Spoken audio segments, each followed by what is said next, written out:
अस्सलामुअलैकुम। जुम्मा मुबारक। क्योंकि आज जुम्मा है तो आज हम आपको जुम्मा के बारे में कुछ बताएंगे। मदनी प्राइमरी उर्दू स्कूल जोगेश्वरी जमात दुआम पेश करदा फहमिदा ख्वाजा टीचर दीनियात। आज हमारा सब्जेक्ट है दीनियात और दीनियात में हमारा टॉपिक है जुम्मा की सुन्नतें। ठीक है, आज जुम्मा के दिन हम आपको जुम्मा की सुन्नतों के मुताबिक बताएंगे। जुम्मा के दिन नाखून काटना। सबसे पहले हमें क्या करना चाहिए बताएं? जुम्मा के दिन हमारे नाखून को काटना चाहिए। हमको हफ्ते में एक बार नाखून काटना ज़रूरी होता है ना, तो जो दिन हम चुने वो होना चाहिए जुम्मा। जुम्मा को नाखून काटने वाले को बर्स की बीमारी नहीं होती।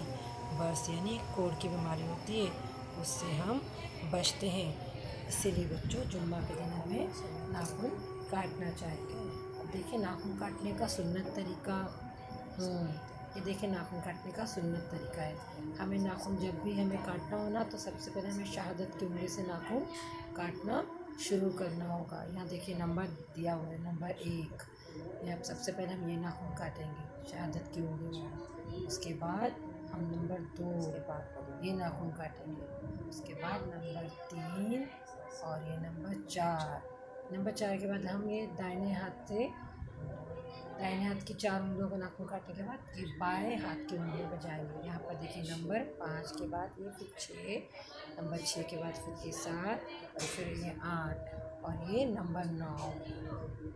नंबर 9 के बाद हम नंबर 10 यानी फिर दाएं हाथ की उंगली पर आ जाएंगे। आखिरी उंगली दाएं हाथ की रहेगी, यानी दाएं हाथ से बाएं हाथ की तरफ से होते हुए हम फिर सीधे दाएं हाथ यानी सीधे हाथ की तरफ आएंगे।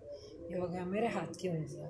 अब देखिए ये पैर की उंगलियों को सीधे तरीके से 1 2 3 4 5 6 7 8 9 10 इस तरह बारी बारी पहले सीधा और फिर उल्टा।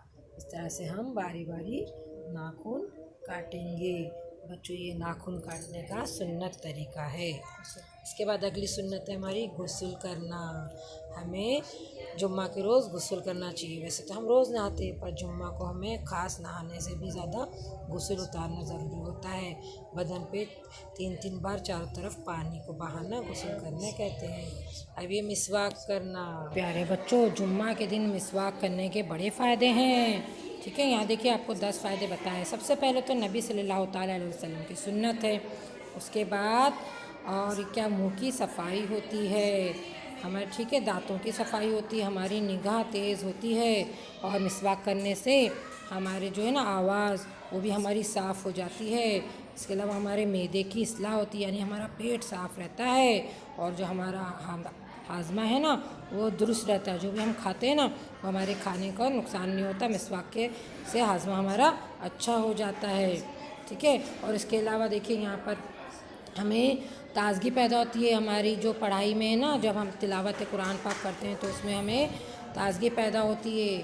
और ठीक है, और जो हमारे मुंह में ना जो लुआब है ना वो ज़्यादा नहीं बनता। यहाँ पर देखिए फिर से बता रही है अक्ल बढ़ती है, नज़र तेज़ होती है।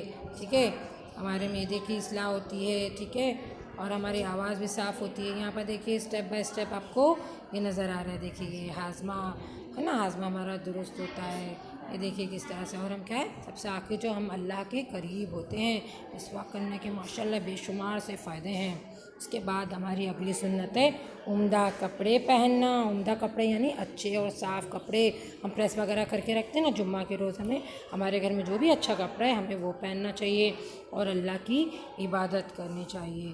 ठीक है, उसके बाद एक और सुन्नत है देखिए इतर लगाना और सर में तेल लगाना। इतर लगाने का सुन्नत जो तरीका है ना, हाथों में इतर को मल के फिर अपने कपड़ों पे 3 बार इधर 3 बार उधर लगाओ। इस तरह से सर में तेल लगाने की भी सुन्नत है। ठीक है, हमें हमारे पलकों पर हमारी आईब्रो जो होती है ना उस पर तेल लगाना। उससे हमारी पलकें और आईब्रो हमारी घनी रहती है। उसके बाद फिर क्या है, जब पलकों और उसके आईब्रो पे हो जाए तो फिर तब सर में तेल लगाना है। उसके बाद अगली सुन्नत है सुरमा लगाना। सुरमा लगाने से हमारी आँखें तेज़ होती है ना। हमें वैसे तो हर शब लगाना चाहिए, पर जुम्मा के दिन ख़ास तौर पे लगाना चाहिए। दाएं आँखों में 3 सलाई, बाएं आँखों में 3 सलाई। अब देखिए अगली सुन्नत है मस्जिद पैदल चलना। और दूसरा है मस्जिद जल्दी जाना, हमें मस्जिद पैदल जाना चाहिए जितना हो सके। हाँ, उसके बाद मस्जिद में जल्दी पहुंचने की फ़िक्र करनी चाहिए ताकि हम खुतबा सुन सकें। उसके बाद यहाँ पर देखिए ये एक हदीस है कि हमें फ़जर की नमाज़ भी पढ़नी चाहिए जुम्मा के रोज़, और उसके बाद सूरह कहफ, जुम्मा के रोज़ सूरह कहफ की तिलावत करना चाहिए। उससे क्या होता है पता है, अल्लाह ताला इस जुम्मे से लेकर अगले जुम्मे तक एक नूर रोशन फरमा देता है।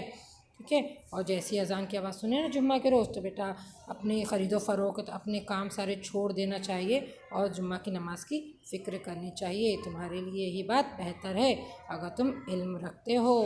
उसके बाद अगली सुन्नत है, जुम्मा के दिन कसरत से दुरूद शरीफ पढ़ा करो। ठीक है, जो भी आपको दुरूद शरीफ आता है और ज़्यादा दुरूद शरीफ सीखो। हमें जुम्मा के दिन कसरत से दुरूद शरीफ पढ़ना चाहिए क्योंकि ये हमारे नबी सल्लल्लाहु अलैहि वसल्लम के हुजूर पेश होता है। अगली सुन्नत है दुआ करना, है ना। हम जुम्मा के दिन हमें हमारे लिए, माँ बाप के लिए, घर वालों के अलावा तमाम सुन्नत मुसलमान के लिए हमें दुआ करनी चाहिए। समझ में आया बच्चों? ओके, शुक्रिया। अगर आपको वीडियो पसंद आए तो लाइक करें, सब्सक्राइब और शेयर ज़रूर करें। ओके, चलिए बच्चों, अल्लाह हाफिज़।